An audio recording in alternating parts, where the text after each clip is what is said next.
Yes, good afternoon, everyone. Breaking now, the Allegheny County Health Department just released an update on coronavirus cases. And we are still seeing high numbers. The health department has learned of 180 new cases since yesterday at noon. That's out of 1,929 tests. So the positive rate at this point is 9.3% for this round of testing. 2 more people were also admitted to hospitals with serious symptoms. And more breaking news, President Donald Trump's national security advisor has tested positive for COVID-19. The White House says Robert O'Brien has mild symptoms, is self-isolating and now working off-site. The White House says there's no risk of exposure to the president or vice president.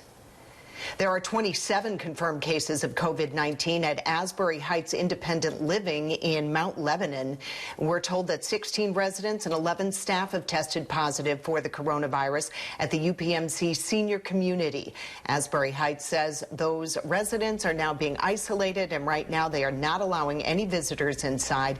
They say all staff are screened each day before coming into work. We're going to pause and switch over now to an NBC special report. As the nation remembers, Congressman John Lewis will be streaming the rest of this newscast live on WPXI's app and WPXI.com. Lewis on this, the third of 6 days of tributes that will conclude Thursday with Lewis being laid to rest in Atlanta. John Lewis's body arrived moments ago at Joint Base Andrews outside Washington, D.C. And we continue our streaming now on WPXI.com and the WPXI News app. Senate Republicans are set to unveil their latest coronavirus relief package this afternoon. That bill is also expected to have another round of $1,200 direct payments to Americans who make under $75,000 a year. That's pared down unemployment benefits as well. $105 billion to help schools reopen and more money for virus testing, as well as a round of business loans. The Democratic-led House passed the $3 trillion plan 2 months ago. Live look now at PNC Park from our Channel 11 Tower Cam. It's going to be opening night like never before. A July start with no fans in the stands. The Pirates are hoping to add on to yesterday's win. They host the Brewers at 7 o'clock tonight. Fan noise will be pumped into the stadium. The Pirates go into the game with 1 win and 2 losses. You can watch for live coverage starting at 5 on Channel 11 News. Yeah, it's going to be strange. Well, another hot and humid day. We could see some storms push through late this afternoon and into this evening. And meteorologist Danielle Dozier is tracking the timing now in Severe Weather Center 11. Danielle? Hey, guys. Yeah, definitely a hot and humid day. The temperature is already up to 86, and we have a heat index at 91 degrees already. A west wind at 10 miles per hour.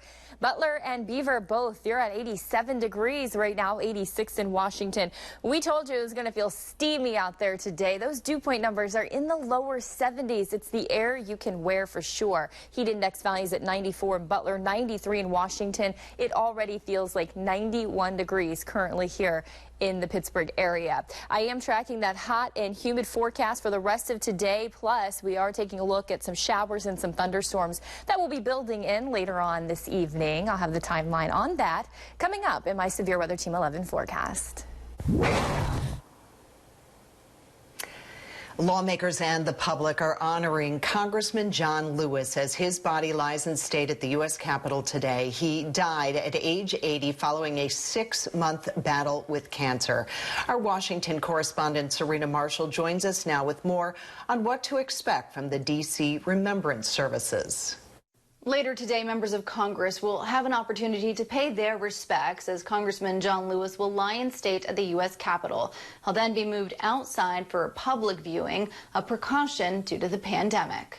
The civil rights icon and Georgia Democrat's body has just landed in D.C. His motorcade expected to pass national landmarks on the way to the U.S. Capitol, including the memorial dedicated to his friend and mentor, Dr. Martin Luther King Jr. He'll also pass the Black Lives Matter Plaza, the site of his last public appearance.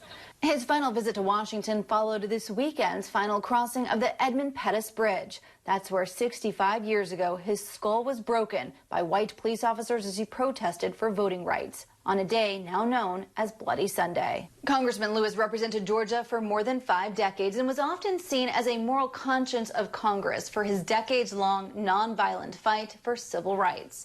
On Wednesday, he'll return to Georgia, where he will lie in state, followed by a ceremony and burial on Thursday.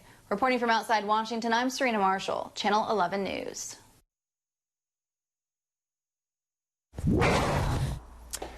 This week, city and public safety officials will be reviewing the incident you're looking at right now. Take a look at this video. You can see two Pittsburgh police officers shoving a protester. This happened on the Birmingham Bridge between the South Side and Uptown during a Black Lives Matter protest over the weekend. According to public safety, protesters jumped over the barrier and were trying to block both sides of the bridge. Pittsburgh police tell us in part if any actions by any officers are determined to be inappropriate, the matter will be immediately turned over to the Office of Municipal Investigations for further review.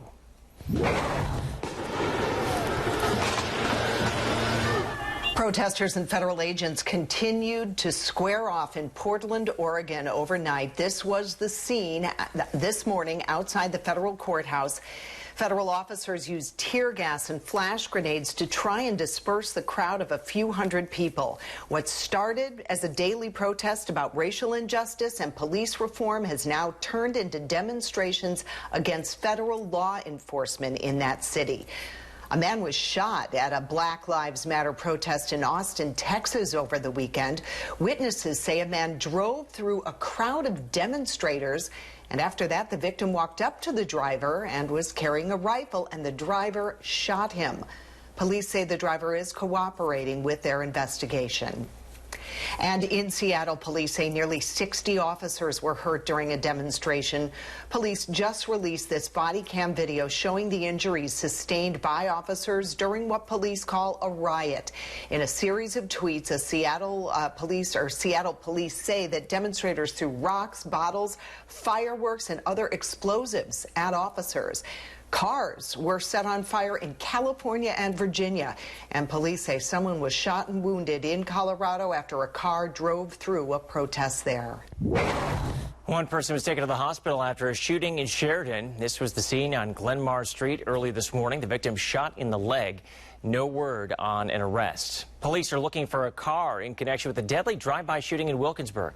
Witnesses told police two cars were side by side yesterday when shots were fired near the intersection of Ardmore Boulevard and Marlboro Avenue. One man was killed. Police are now looking for a greenish silver car. It might have a temporary or out-of-state license plate.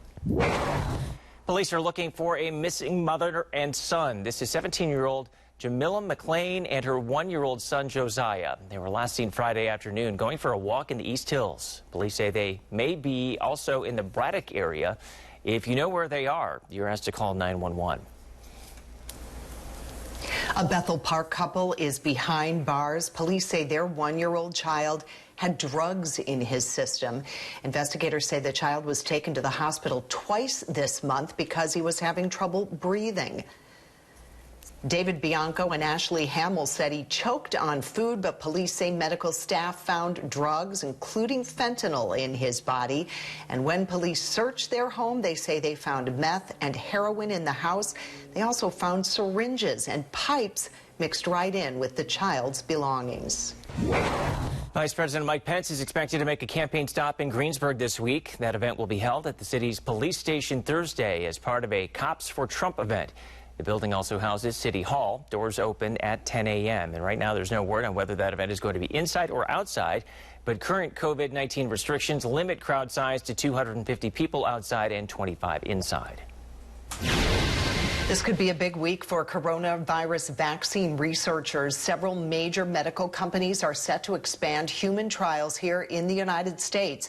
As NBC's Tom Costello explains, it is a make-or-break period to find a safe and effective drug to combat this vicious virus. It's a major step in the fight against the coronavirus. Today, Moderna set to begin phase 3 clinical trials, expanding testing of its vaccine to 30,000 volunteers. The crucial stage will determine how effective it may be in preventing COVID-19 infection. That's where the rubber meets the road here. That's where we're going to see across a broader range of individuals, hopefully thousands, tens of thousands normally, what is the performance of this vaccine? is safety clearly documented. The FDA requires all vaccines to be at least 50% effective to receive approval.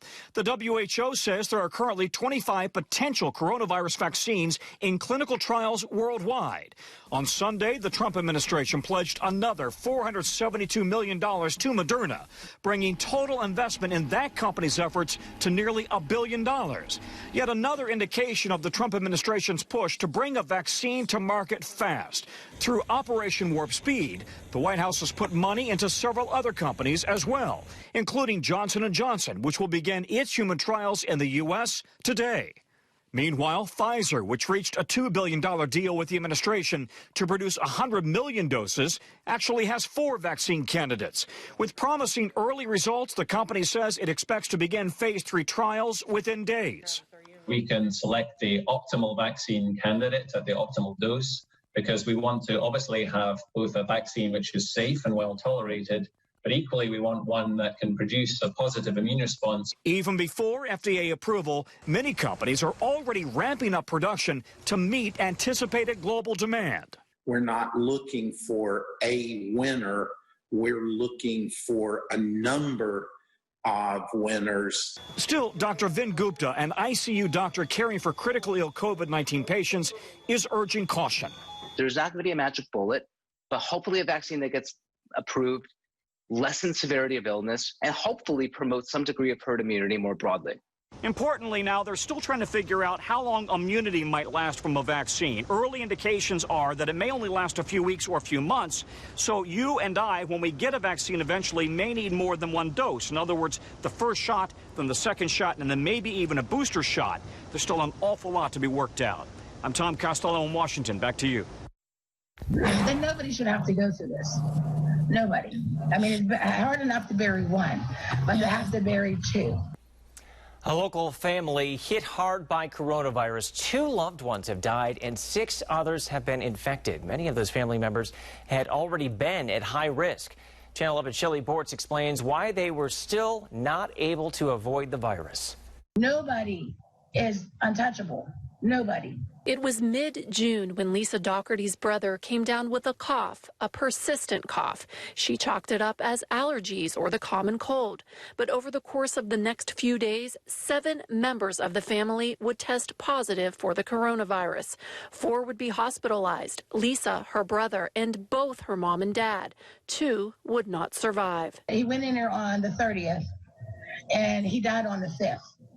My mother, she was in and out. Me and her went in on the 2nd.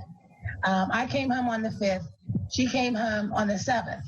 She was home for 3 days, went back on that Friday. And then after that, that was it, because she was there until the 15th when she passed away.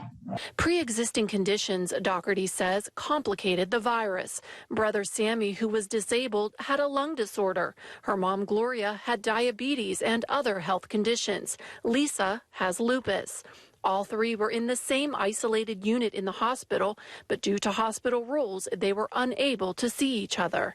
It wasn't until Sammy's condition got worse that the family was able to see him. You know, they tell us my brother's dying. We can't even see him. He's there all alone. He don't know what's going on. Doherty says if she could find the silver lining in this tragedy, it's that Sammy and her mom are not suffering anymore. They're finally at peace. She has a message for others. If you love your family, wear a mask. And that was Shelley Bortz reporting. Lisa's mother and brother are both being buried today. Her father is still in the hospital. What a sad story. A big day for the Allegheny Health Network. It just opened its new Cancer Institute. Channel 11's Mike Holden shows us what went into the $78 million center at Allegheny General Hospital. It is a major investment from Highmark Health and the Allegheny Health Network. The new cancer center opens today, bringing top-of-the-line care right here to Pittsburgh. The $78 million flagship AHN Cancer Center at AGH on Pittsburgh's North Side is ready to treat patients in need. Healthcare officials and city leaders unveiled the 90,000 square foot facility today. It is the centerpiece of AHN's $300 million expansion of cancer care throughout Western Pennsylvania. It offers top-of-the-line advanced cancer treatment services and state-of-the-art equipment. AHN officials say it is also patient-friendly with natural light and a sense of comfort as patients continue their fight. Plus, treatment and appointments are all offered under one roof to alleviate the stress of having to travel to multiple places. Having this facility and kind of building up this cancer program in such a unique and extensive way provides, is a way that we're going to be able to provide excellent state-of-the-art cancer care to patients throughout our region. So it's a great resource for Pittsburgh. And the center will also give remote access and connections to other top-tier experts from outside of the area. We're now looking into more amenities for the patients. For Channel 11 News starting at 5 o'clock tonight. Reporting on the North Side, Mike Holden, Channel 11 News. After several delays, Pittsburgh's Central Catholic High School celebrated the class of 2020. Graduation was set for back in May, but was pushed back because of the pandemic. A small ceremony was held yesterday at the school and live streamed online. The top graduates gave speeches, and each student had a 10-minute time slot to walk across the stage and receive their diploma. Really, I don't think you could find a better testament to the strength of those bonds than the crisis we've been facing for the past 4 months. Each student was allowed to have 2 guests with them while they got their diploma. The Allegheny Valley School Board is working on its back-to-school plans. There is a meeting tomorrow night for parents. The district is considering a mix of online and in-person classes, and parents can choose. The district is also putting hand sanitizer stations in each building, requiring all staff and students to screen themselves every day. Parents are encouraged to give their opinions on those plans. Back-to-school shopping would normally be in full swing right about now, but everybody's wondering what school will look like this fall and what supplies will actually be needed. NBC's Dan Sheneman has more. Before students go back to school, parents usually do a little back-to-school shopping. I look forward to shopping. Of course, they enjoy having fun backpacks and things of that sort. And while it's not clear if classes will be at home or in homeroom, many parents expect to spend more. So we actually saw the spending go up about 2% to a total of $529, which was a little surprising for us. We thought it would be down a little bit given where we were in the spring and given the unemployment numbers. Experts say it's a good time to shop. They still have clothes to buy for their kids. Even if school is virtually in session, they also have supplies. So the fact of the matter is that people are still shopping. And retailers are offering incentives, steep discounts, curbside pickup, and cash back. Just another way to keep money in your pocket. So you're going to see a lot of retailers offering buy online, earn cash back. So it's a big online shopping play for you to shop with a company, and then they're going to reward you. But those purchases may not mean pens and paper. The traditional school supplies were in decline by about 12%, and that was really made up for by the amount of hardware that people were purchasing, computers, etc. But one thing retailers can't fix, the uncertainty about the next school year. They haven't said if their kids are going to go back or if they're going to stay home. So I'm really anxious to know. A few jitters as the first day of school gets closer. Dan Sheneman, NBC News. Kennywood is closed today, the first day of new cuts. The park will no longer be open on Mondays or Tuesdays. They're making the move because of low attendance. The spokesman says on an average day, the park has been filled to just 30% capacity, not even near the state-mandated 50%. The park will be back open on Wednesday, and officials are urging guests to buy tickets ahead of time online. Idlewild is also cutting back. The amusement park will now be open Friday through Sunday for the rest of the summer, plus Labor Day Monday. Park officials told Channel 11 they're doing everything possible to operate as normal during these uncertain times. A local group is getting creative in order to save their biggest fundraiser of the year.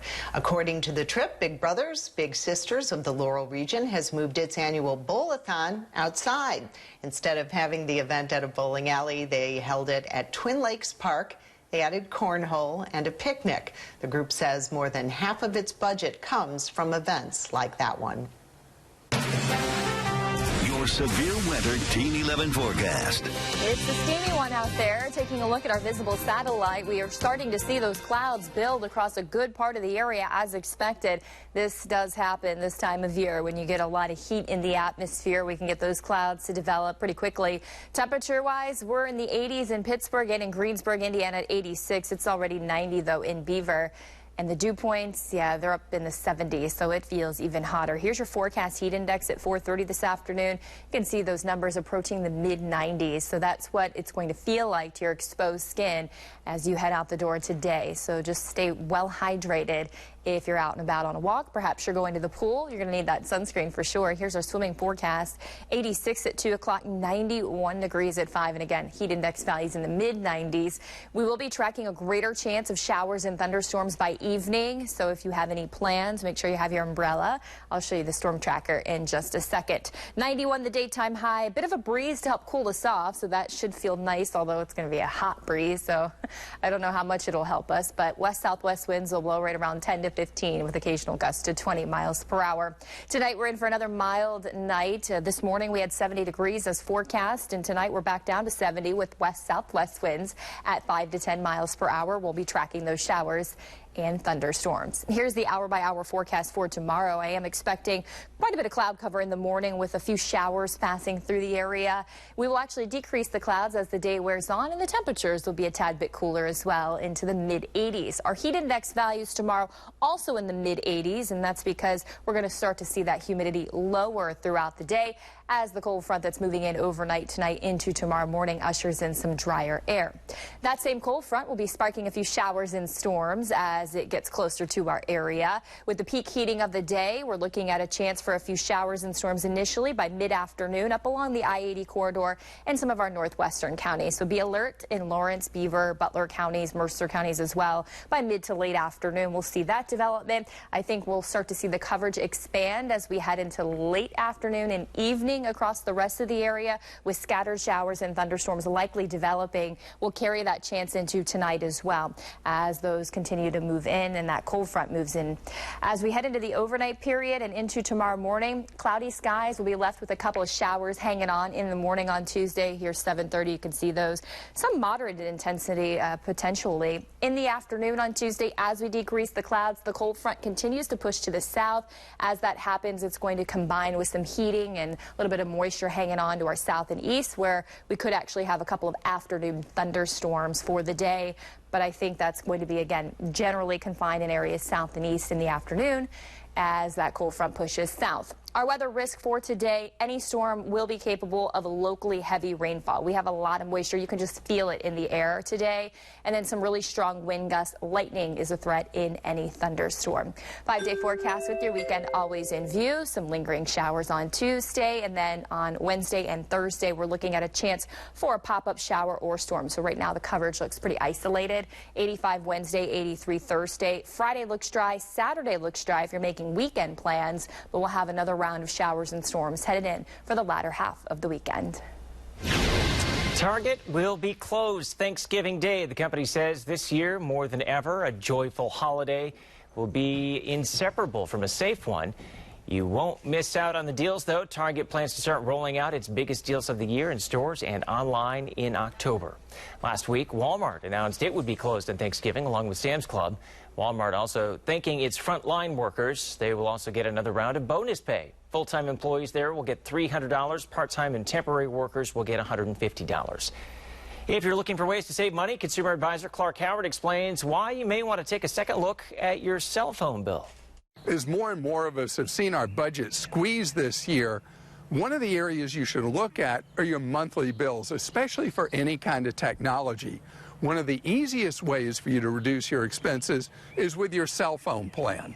And there are a lot of offers right now that are especially favorable to people who don't use tons of data, set at $15 a month. There's a plan from T-Mobile at $15 a month with unlimited talk and text, and you get 2 gigs of data a month, which for a lot of people's enough, wouldn't be enough for me. And then Mint Mobile has a plan that works out to be $15 a month if you pay a year in advance, and you get 3 gigs of data a month with the unlimited talk and text. If you need unlimited data, the rates for that have dropped as low as $45 to $50 a month. I've got a brand new guide for you at Clark.com that walks you through the choices for you as an individual, a couple, or a family to save big bucks on that cell phone bill. I'm Clark Howard. Neighbors say they want something done to make a Ross Township road safer. A crash took out a telephone pole and it brought wires down on Peoples Road yesterday. A car ended up on the side of the road with the broken pole on top of it and a transformer sitting right in the middle of the road along with wires. We talked to a man who's been trying to get a guide rail installed right where that crash happened. He says there have been at least 24 crashes there. There's been multiple accidents on that bend, and they've landed in the creek all the time. So if they put up the guardrail, at least they wouldn't go in the creek, and there may not be as much damage. No word yet on what caused that driver to lose control of the car, but no one was hurt. A popular restaurant in Mount Washington is closing its doors permanently. The pandemic, just one of the reasons why the owners of the Shiloh Grill made that decision. The restaurant has been a fixture in the community for 10 years. Owners say there are many reasons why the location is shutting its doors, including nearing the end of its lease and, of course, the COVID-19 restrictions. Shiloh Grill's last day is tomorrow. If you are having bizarre dreams lately, you're not alone. Researchers say that people's COVID fears and anxiety surrounding it have morphed into some really strange dreams. People are dreaming about fighting off giant bug-like creatures or coming face to face with strange beings. I've just seen dozens and dozens and dozens of every kind of bug in the world attacking the dreamers. Swarms of flying insects and masses of wriggling worms and grasshoppers with vampire fangs and bed bugs and everything. Whales had learned to fly. The whales were swooping through the skies like gigantic, fast, graceful blimps in the air. She has quite the imagination. Researchers say that dreams about whales and dolphins can often symbolize encouragement. People have also reported more dreams about financial stress, going back to work, and going back to school. The new drive-in theater at the Cary Blast Furnaces had a pretty big opening weekend. According to the Trib, the Cary Carpool Cinema opened with movies filmed in Pittsburgh, including Flashdance and Kingpin. Rivers of Steel set up a big screen at the site in Rankin. The drive-in will continue for one weekend a month through November. Each weekend will have a different theme. Empty seats won't stop the Philly fanatic. The mascot was seen behind home plate during yesterday's Phillies game, high-fiving cutouts of fans. He also did the wave and tried to distract the Florida Marlins pitcher. Did you catch yesterday's Pirates game? One of the most polite umpire-manager arguments of all time, possibly here. Per 2020 rules, Pirates manager Derek Shelton kindly pulled up his mask, and the home plate umpire putting on his, both staying socially distant or pretty close to it. Shelton was mad because the ump ejected Derek Holland for heckling from the stands. The Pirates' home opener is tonight at PNC Park. Of course, no fans in the stands here either. No chilly weather either. It will be a lot different. But the pierogi races will go on. They will be part of a new virtual fan experience. It launches today on the Pirates website and social media. That's all for Channel 11 News at noon. Our next newscast comes up tonight at 5. Thanks for watching and have a great day. WPXI Now. When a major story breaks, this is where you'll find 24-hour coverage. From the Channel 11 newsroom to our crews live in the field, we'll bring you the information you need right now. WPXI Now. Always on when you want the latest on breaking news.